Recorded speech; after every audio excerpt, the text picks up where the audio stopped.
Hello बच्चों, स्वागत है आपका हमारे YouTube channel golden class Rampur में। तो आज वीडियो हम पढ़ने वाले हैं क्लास 10 के मैथ के प्रश्नावली 6.2 का क्वेश्चन नंबर 3। तो चलिए शुरू करते हैं। तो प्रश्नावली 6.2 का क्वेश्चन नंबर 3।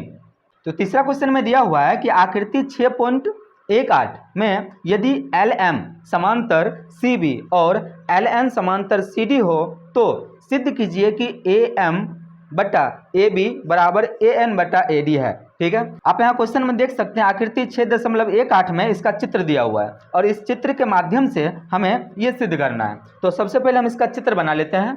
ये क्वेश्चन में ये चित्र दिया हुआ है और इस क्वेश्चन में हमें सिद्ध करने के लिए कहा जा रहा है कि AM बटा AB बराबर AN बटा AD, ये हमें सिद्ध करने के लिए कहा जा रहा है। तो इसे जो हम सिद्ध करेंगे थेल्स प्रमेय के माध्यम से।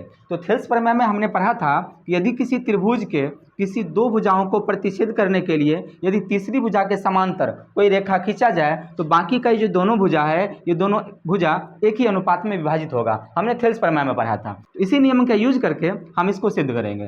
तो पहले जो भी चीज़ दिया हुआ है पहले हम वो लिख लेंगे। तो लिखेंगे यहाँ पर कि दिया है, दिया हुआ हमारे पास क्या है कि LM समांतर CB और LN समांतर CD। ठीक है, तो ये हमें दिया हुआ है और हमें सिद्ध करना है। पहले लिख लेंगे यहाँ पर कि सिद्ध करना है।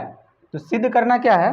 तो सिद्ध करना है कि AM बटा AB बराबर AN बटा AD, ये चीज़ हमें सिद्ध करना है। ठीक है, आप इस चित्र में देख सकते हैं कि दो त्रिभुज बना हुआ है। एक त्रिभुज है ABC, दूसरा त्रिभुज है ADC कह सकते हैं या फिर ACD कह सकते हैं। ठीक है, ये दोनों त्रिभुज से हम एक एक करके सिद्ध करेंगे। ठीक है, आगे यहाँ लिखेंगे हल। तो सबसे पहले हम शुरू करेंगे त्रिभुज ABC से।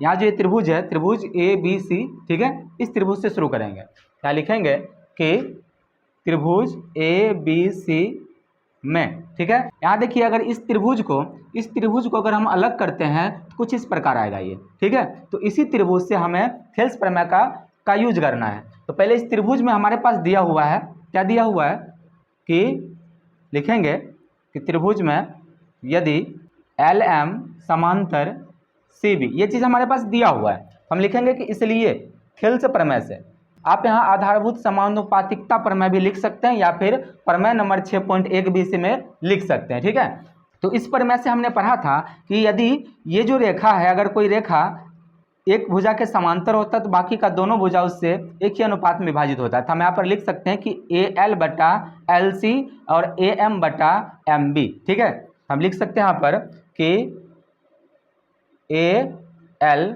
बटा LC बराबर AM बटा MB। ठीक है, इसका नाम रख देंगे हम समीकरण 1। ठीक, फिर से दूसरा त्रिभुज जो दूसरे साइड में हमें दिया हुआ है इससे फिर से हम एक समीकरण और निकालेंगे। पुनः लिखेंगे, पुनः त्रिभुज ADC में। अब इस त्रिभुज में फिर से हमें थेल्स प्रमेय लगाना होगा और इस त्रिभुज के लिए यहाँ पर दिया हुआ है LN समांतर CD। यहाँ पर लिखेंगे कि यदि LN समांतर CD, यानी कि ये जो रेखा है LN ये CD के समांतर है। ठीक है, तो यहाँ पर फिर से थेल्स प्रमेय के अनुसार ये दोनों जो भाग है ये दोनों का अनुपात इस दोनों के बराबर होगा। ठीक है, तो यहाँ पर हम लिख लेंगे कि AN बटा ND बराबर AL बटा LC। ठीक है, यहाँ से आप देख सकते हैं इस त्रिभुज में ये थेल्स प्रमेय के अनुसार यदि ये दोनों समांतर है, ये दोनों रेखा बीच वाला, तो ये दोनों जो भाग होगा AN और ND, यहाँ पर देखिए AN और ND ये बराबर होगा इसके दूसरे भुजा AL और बटा LD के। जैसे अगर हम थेल्स प्रमेय जो पढ़े हमने इसमें पढ़ा था कि ये दोनों जो भाग है ये दोनों आपस में समानुपाती होगा, मतलब कि इस दोनों का बटा और इस दोनों का बटा क्या होगा, बराबर होगा। वही काम हमें यहाँ भी करना है। ठीक है, तो यहाँ जो आया है इसे हम समीकरण 2 मान लेंगे। अब यहाँ लिखेंगे हम समीकरण 1 और 2 से। समीकरण 1 और 2 से देखिए कोई एक पक्ष दोनों में मिल रहा है, AL बटा LC, यहाँ भी देखिए AL बटा LC दोनों तरफ मिल रहा है। पहले हम लिख लेंगे कि समीकरण 1 और 2 से। आप देखिए कि इसका बायां पक्ष और इसका दायां पक्ष दोनों एक समान मिल रहा है, तो हम इस दोनों को जो बचा हुआ पक्ष है इसे हम बराबर कर सकते हैं। तो यहाँ पर देखिए किसका जो ये वाला भाग है क्या चीज़, AM बटा MB बराबर होगा दूसरे ये वाला भाग का, ये an बटा एन डी के। ठीक है, अब यहाँ देखिए जो हमें सिद्ध करने के लिए कहा जा रहा है इसमें am बटा ए बी है और हमारे पास है am बटा एम बी। ठीक है, तो यहाँ पर इसके बटा के नीचे यानी कि हर में दिया हुआ है ए बी और हमारे पास जो आया है उसमें है एम बी। तो इसे हम सिद्ध करने के लिए सबसे पहले इसका व्युत्क्रम लिख लेंगे। ठीक है, इसे आगे लिख लेते हैं, तो या फिर पहले हम एक स्टेप इसको यहीं लिख लेंगे, या इसका व्युत्क्रम लिखेंगे तो ये उल्टा हो जाएगा। जब दोनों तरफ बराबर है तो हम इसे सीधा यानी कि उल्टा लिख सकते हैं हम। ठीक है, इसका व्युत्क्रम लिख सकते हैं। तो हम यहाँ पर एम बी को ऊपर रख देंगे और ए एम के नीचे रख देंगे, तो हो जाएगा यहाँ पर एम बी बटा ए एम बराबर दूसरा क्या है, इसमें एन डी ऊपर हो जाएगा और ए एन नीचे आ जाएगा, तो हो जाएगा एन डी बटा ए एन। ठीक है, अब यहाँ पर हम दोनों तरफ एक जोड़ देंगे। ठीक है, यहाँ लिखेंगे कि दोनों तरफ एक जोड़ने पर, तो दोनों तरफ अगर हम एक जोड़ते हैं तो ये क्या हो जाता है, ये हो जाएगा एम बी बटा ए एम।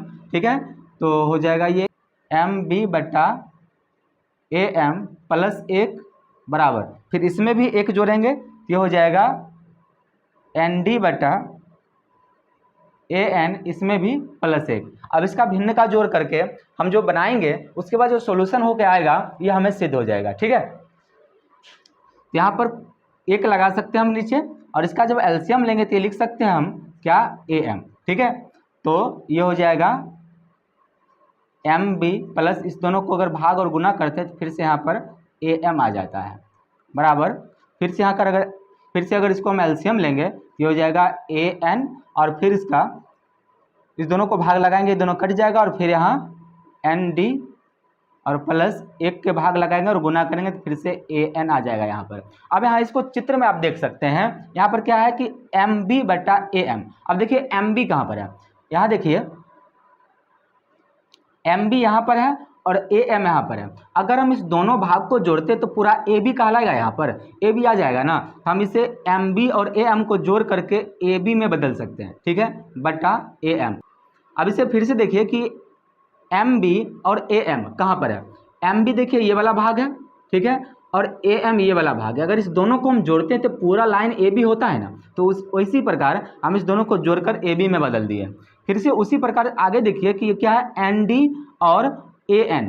तो एन डी कहाँ है, यहाँ देखिए एन डी यहाँ पर है और ए एन यहाँ पर है। अगर इस दोनों को जोड़ते हैं तो पूरा ए डी होता है, तो यहाँ पर हम लिख देंगे क्या, ए डी बटा ए एन। ठीक है, इस प्रकार अब यहाँ देखिए कि हमारे पास जो सिद्ध करने के लिए कहा जा रहा है उसमें ए बी नीचे है लेकिन हमारे पास ए बी ऊपर आ रहा है, इसे हम फिर से व्युत्क्रम लिख देंगे। लिखेंगे यहाँ पर या, व्युत्क्रम में लिखेंगे तो ये हो जाएगा ए एम ऊपर आ जाएगा और ए बी नीचे आ जाएगा। इसी प्रकार यहाँ भी ए एन ऊपर आ जाएगा और ए डी नीचे आ जाएगा।